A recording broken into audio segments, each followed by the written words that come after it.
Hello mga kabibig! Welcome back sa Rimbang YouTube channel. Ito ang pinakamaingay ng YouTuber sa lahat ng YouTube. Ako si Kabibig, maglabag-labag na to with evidence. Naku po, grabe pala ang nangyari sa Tacloban ni Pangulong Duterte kahapon. Oo mga kabibig, ito yung palaging tawag dito, kino-comment ng mga bashers ni Pangulong Duterte na napahiya daw si Digong Duterte nang pumunta sa Tacloban. Oo mga kabibig, kasi ano daw, hinarang si Pangulong Duterte ng isang rally. Grabe daw yung mga humarang kay Pangulong Duterte. Maraming tao daw di umano ang humarang kay Pangulong Duterte sa pagpunta niya sa Tacloban. Napabalita na grabe daw yung tao na ayaw talaga kay Duterte at sinisigaw ng mga nagrally ay ang mga supporters ni Speaker Martin Romualdez. Talaga daw pinaghandaan ng mga rallyista ang pagdating ni Digong. At makikita nyo talaga na parang pinaghandaan kasi Manila paper ang kanilang ginamit para ipahayag ang kailang damdamin at pagsuporta kay Speaker Martin Romualdez. Kaya sabi ng ibang tao na tila na galit si Pangulong Duterte noong nung nadismaya siya na ang humarap sa kanya ay mga rallyista. Ay, napanood nyo ba ang video? Naku, ipapanood ko sa inyo ang video na kung saan kuhang-kuha sa napakagandang camera at makikita nyo talaga na pinaghandaan ang pagdating ni Pangulong Duterte. Oo mga kabibig, pinaghandaan ng rallyistang taga-Tacloban. Ako, grabe naman sila. Oy. Well, ganun talaga ang tao. Hindi mo sila makokontrol kung gusto silang mag-rally sa pagdating Duterte. Pero ang tanong, bakit very obvious? Hala, sabi ng isang netizen, obvious na parang binayaran ang mga nag-rally. Kayo talaga, wag ganon. Tingnan muna natin ha, ang video ngayon na talagang super, kayo na ang mag-react ba? Kung talagang pinaghandaan, pinag-isipan, or merong nagbabayad sa kanila na Sige na, makatunas sa kanya. Mahal namin si, FAR? FMR? Sinong FMR? Ano to? Nakita nyo naman kabibig. Talagang, wait muna, hatinan muna natin ha. Ano to? Sige na, makatunas sa kanya. Sakay na doon. Ano daw? Ay, grabe naman. Manila paper talaga ang ginamit nila, no? Talagang, kayo naman, natatawa ako sa ginamit nilang, dapat na tarpaulin, di ba? Or di kaya, at least na lang, parang ang pinag-isipan talaga ang rallying ito. Natatawa kasi konting ulan na nito, mababasa to, wala lang.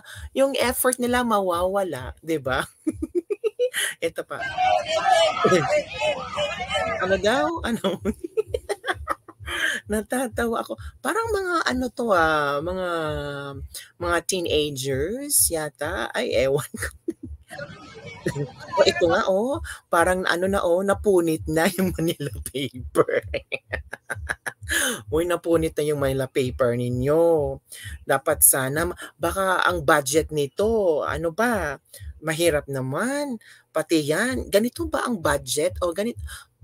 Hindi ko alam ha, pero kasi pag may rally, there's a possibility na may nag-sponsor sa rally. O di kaya, kung walang nag-sponsor, at least naman, they prepared for the rally. Ang hirap namang mag-rally ka, gagamit ka ng mga paper. Ang tingnan mo naman, parang uulan. So, kung gusto mo talagang mag-rally hanggang hapon, kasi rally yan pinapakita mo na ayaw mo sa isang tao, na sinusuportahan mo si Speaker Martin Romualdez. So, it's obvious na hanggang hapon ka, hanggang kung anong oras aalis si Duterte sa Tacloban. Kung ito ang ginagamit yung mga tarpaulins, kung uulan to, anong mangyari sa mga Manila paper nyo? Mako-continue ba yung rally nyong gagawin? Obviously, hindi. Because you're wasting your money buying this Manila paper. Grabe naman. Manila paper lang ba ang budget niyo? Kung ako si Speaker Martin Romualdez, no, parang mahihiya ako sa ginagawa niyo. Kasi supporter of Speaker FMR Romualdez, tapos makikita ni Speaker Martin Romualdez in a bond paper, na Manila paper, parang tapos sinulat lang ng pentel pen. Nako, grabe naman. Wala bang budget? Sige na, makatuna, sakay na kayo. Sakay na daw, sakay na tayo. Yan, tingnan niyo mga kawin. Ang daming bond paper naman yan. 'Di ba? Parang ano lang, wala bang budget? Tingnan niyo, 'di ba? Yung iba nga malapit nang mapunit yung bond paper. Tapos uulan, mababasa, ano talaga mga kabibig, 'di ba? Ano ang mga reaksyon ng ilang netizen? Nako, ang cheap naman ng rallying ito. Sabi ng isang netizen cheap daw ng rallying iyan. It's because they're using Manila paper. Well, cheap man or hindi, ang importante ay they express their freedom of expression in telling Pangulong Duterte that we are supporting Speaker Martin Romualdez. Wala namang masama if you are supporting Speaker Martin Romualdez kung ilan kayo dyan, or kung meron kayong pang-snacks, or kung meron kayong tagto 200 pesos, or at least may consolation prize. Ano to, kabibig competition? Pwede din. Pero depende na sa inyo kung ano ang nag-udyok sa inyo na sumali sa rally na ito. 'Di ba? Walang problema yan as long as ang tawag dito, you gain something and you understood why you joined the rally. Kung ang rally ninyo is showing how you support Speaker Martin Romualdez using Manila paper, parang ako si Speaker Martin, ma-offend ako. Bakit? Sa Manila paper lang pala. Dapat sana may tarpaulin, may pagmumukha ni Speaker Martin Romualdez. Yung mga ganun ba? Kasi si Speaker Martin Romualdez, talagang sosyal yan. Talagang kung mamimigay ng ayuda, talagang lantaran ang pagmumukha. 'Di ba? Talagang kung pupunta sa isang lugar, dapat talagang ang laki-laki ng mga tarpaulins, na meron talagang ang laki-laki niyang pagmumukha. Pero dito wala akong nakita na pagmumukha ni Speaker Martin Romualdez. Ang nakita ko lang isang Manila paper na may pangalan using a pentel pen. May iba nga na parang punit, malapit ng mapunit. Tingnan nyo Ito ano daw?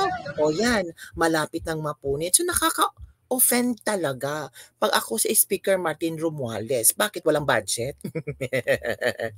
So mga kabibig, ano ang inyong komento tungkol dito? Again, may karapatan din silang maglabas na kailang sentimiento at suporta kay